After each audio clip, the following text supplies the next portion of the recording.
Hi,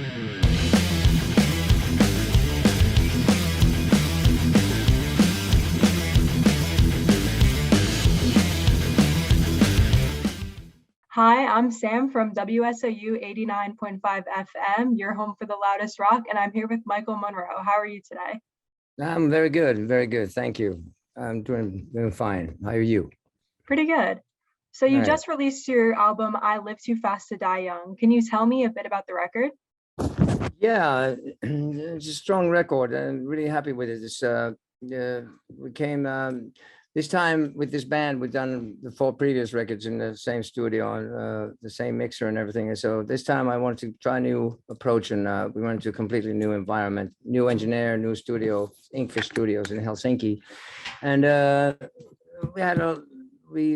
was a conscious risk, and it paid off. The production wise and arrangement wise and song wise, we renewed the band's sound in the best possible way. And we had last summer we had like 34 songs to choose from, which is like it's a good problem to have, though. Yeah.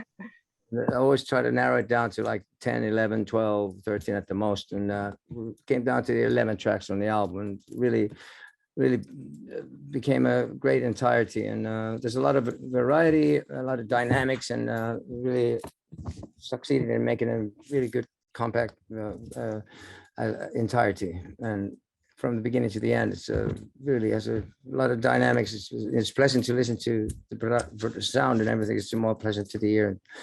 Nice dynamics and everything you need in a great record. And 11 songs. I'm glad it came down to the 11. It's the kind of record you want to put on again after it's over. For sure. So how did you go about picking the 11 songs? Did you go for kind of like you're saying a dynamic or like a variety of it? Yeah, it was a long process, over a period of time, and lived with them for a while. We recorded some demos. I mean, because of the pandemic, I wasn't able to get together with the band for almost 2 years. We got together last August to record. We recorded about 20 of the songs, and then we went into the studio in November, and by that time it was about 15 songs left, and then I narrowed down to the 11th that are on the album.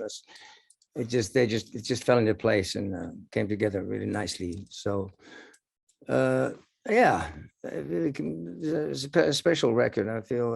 I mean, the other ones, of course, are as well, but this one was especially something about it that's really makes you feel like I felt when Not Faking It was finished back in the day.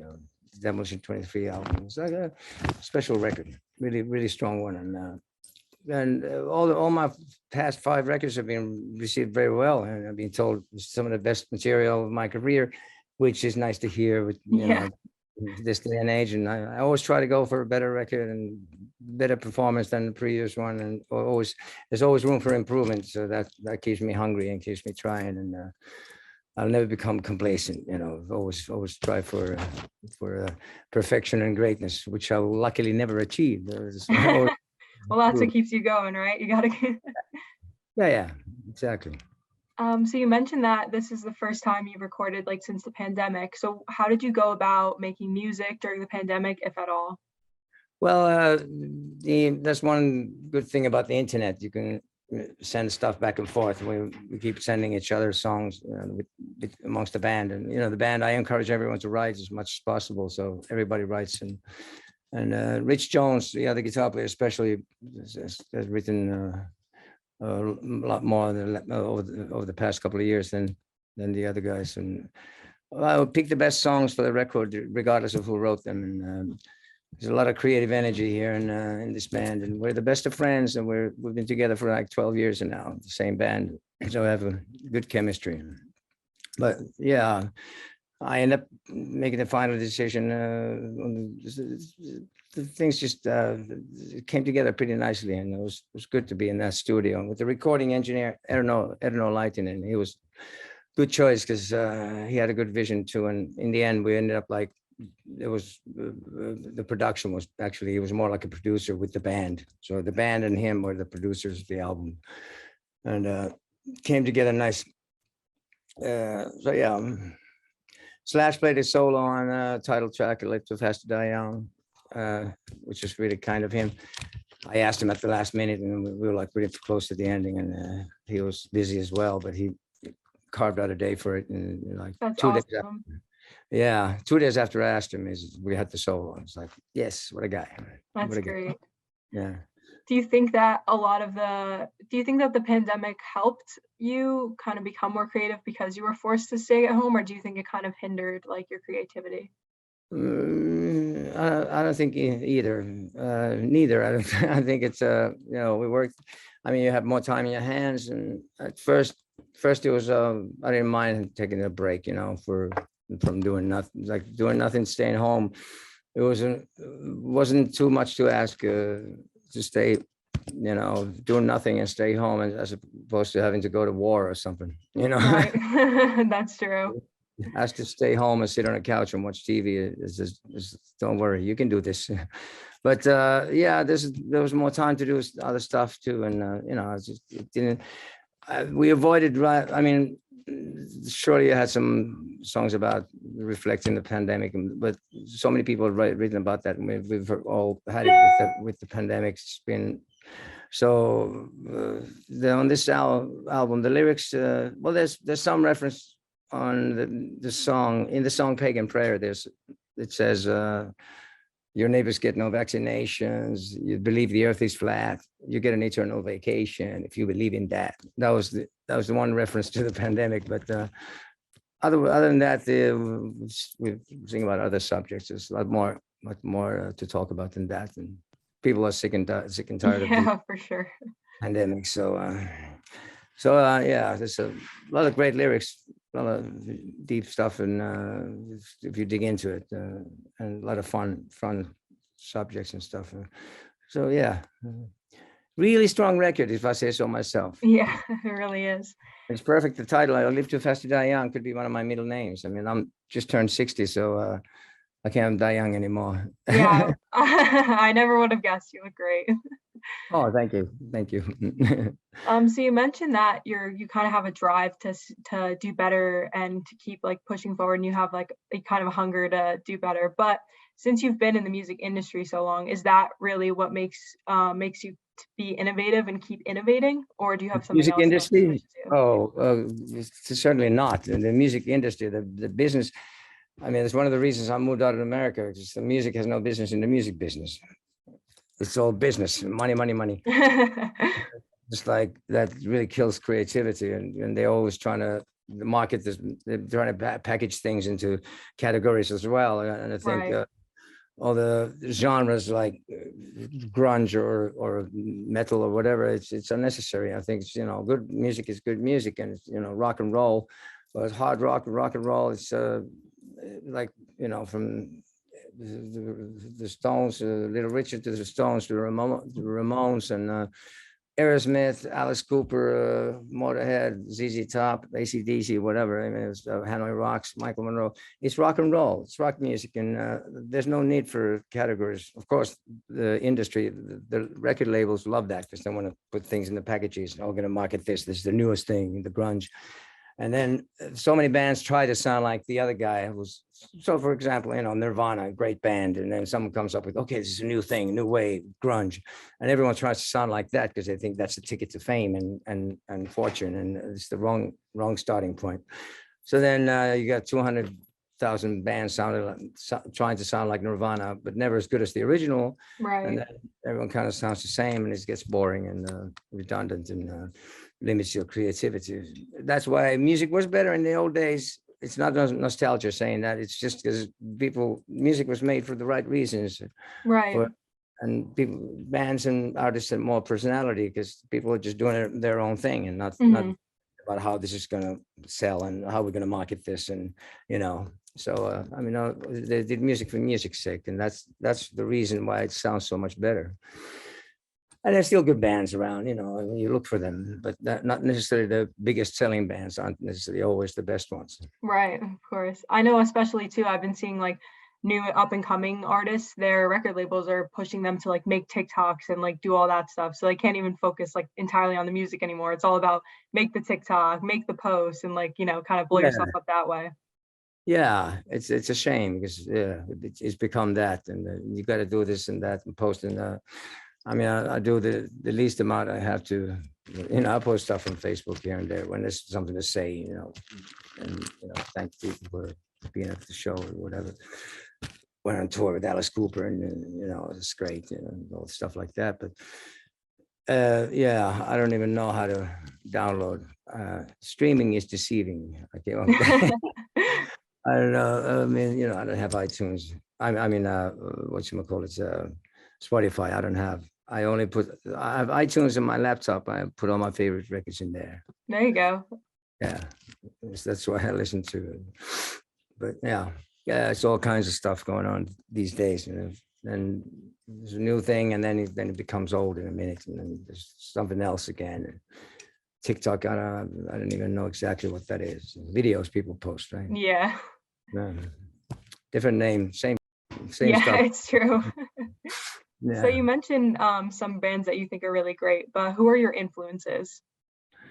Oh, my influences? Oh, yeah. There's so many of them. From I grew up with classical music first, but then I discovered rock and roll. I saw Black Sabbath on TV when I was 8 years old, live in Paris, 1970. Then I got into rock and roll, the Rolling Stones, early AC/DC with Bon Scott, reggae music, Peter Tosh, Dennis Brown, Bob Marley, of course, a funk band called The Undisputed Truth in the early 70s were still one of my favorite bands. Like a lot of different types of music. Blues, Little Walter is the best blues harp player of all time to me. Oh God, Aerosmith, I like the Heavy Metal Kids. Gary Holton was a great singer. Johnny Thunders, Steve Baders, the Dead Boys, the Lords of the Church, anything as he's done. Steve Baders was definitely one of his favorite singers. Cheap Trick, of course. Cheap Trick, one of my favorite bands of all time. Robin Zander, my favorite singer. Alice Cooper, the early stuff especially, and everything Alice does is great. Especially the 70s records I grew up to, and Mott the Hoople, the Faces, Slade, you name it, Susie Quattro, Janis Joplin, Jimi Hendrix. There's millions of bands. I'm forgetting everything. Tom Petty, Little Steven and his Disciples of Soul, the Voice of America album, one of my favorite albums. There's so many. I like the original rap stuff, Grandmaster Flash and Furious 5. God, I should say there's so many cool bands that I should make a list. You've listed so many different genres and so many different bands. Do you think listening to such a wide variety helps you be creative and helps you kind of create like an original sound? Yeah, it's more fun, and I think everyone should just find their own thing. I mean, I've been influenced by so many different types of music and artists and bands that you take a little here and there and you make your own thing, and that's what it's about. You can't just like copy somebody and say, okay, I'll be that. So yeah, there's a wide range of music I like, and really open-minded about it, and I like all kinds of different stuff, and not just rock and roll, So for sure, it's always healthy to have different influences. The more different, the So you've toured all over the world, and again, like you're saying, listen to a bunch of different music. You go all over the world. But do you have a favorite place to tour, or a favorite, like maybe even venue to perform at? Well, Japan is one of my favorite countries. Absolutely, there's something about the Japanese people. They're really kind and considerate and polite, and I love the culture there. And it's always a great experience to play there. So it's one of my favorite countries. But anywhere we play, the audience has been great. Germany, we haven't played much in, surprisingly, although it's one of the biggest markets in Europe. And Hanoi Rocks, for some reason, when in the 80s, we didn't play there much. But they really appreciate good rock and roll. And Spain is great, and South America, and also in France and even Italy, and I like to play in the Scandinavian countries, and England, in the UK. There's great different sort of vibe, but all concerts are great. But if I had to name one, I guess Japan is one of my favorites for sure. Would you ever consider moving there since you do love the culture so much? Nah, not no. I'm happy to. Well, I live in Finland now. I lived in New York, Manhattan for 10 years, and before Oh, that in wow. London for almost five. But, I'm quite happy to be where I'm now. I wouldn't want to live in Japan or full time. It's nice to visit. So, as one of the creators of glam rock, I would definitely consider you to be a fashion icon. So, do you have any fashion influences of your own, or do you have any favorite brands that you like to wear? Oh, this is a lot of influence. So I'm like a glam. Well, I mean, I never called. We were just a rock and roll band, like I Mhm. said. So I never thought of. I mean, I've been told that me and Hanoi Rocks were a big influence on the West Coast glam scene there, and it was more about music to us. So it was, I never thought about, of course, you want to look good for the audience. You go on, Right. you want to put on a bit more makeup and dress up, and that's part of the show business. And that's what Little Richard did already in the 50s. So I said, Little Richard is the originator. He had the hairdo, the makeup, and he was a hero. He had the rebellious attitude and all that, what rock and roll is about. So a lot of those LA bands play their hairspray cans better than the instruments. So it was For sure. posing, posing and the partying and the chicks and all that, as opposed to music. And to me and to Hanoi, to me, it's always been about music and Mhm. attitude, and more that punky attitude and rebelliousness and shaking up the establishment system, and writing relevant lyrics, meaningful lyrics and stuff, and not just some phony, pretentious, superficial stuff. So to me, I was take rock and roll a bit more seriously. So for the looks, I think everyone should find their own thing. I mean, at one point, everybody had blonde hair and eyeliner, and no Yeah. matter what, if you're a 300-pound truck driver, you have to have blonde hair and eyeliner. It doesn't, my style doesn't fit everybody. So, I mean, somebody looks great with just crew cut and t-shirt and jeans. That's somebody's style, and that's cool for them. So everyone should just find their own thing, is what I'm saying. But in all this explanation of what was I forgot the original question. No, you're good. I was just saying, I was asked if you had any influences, but it seems that you're pretty much on your own. Yeah, yeah. Well, Little Richard is one for sure. He was a hero, and yeah, I take a lot of influences here and there. And I always wanted my hair was really boring and straight, so I started puffing it up to make it a bit wavier. And oh, Neil Smith, the drummer of the Alice Cooper band, he had the coolest in the 70s. He had the coolest hair. That's the hair I always wanted.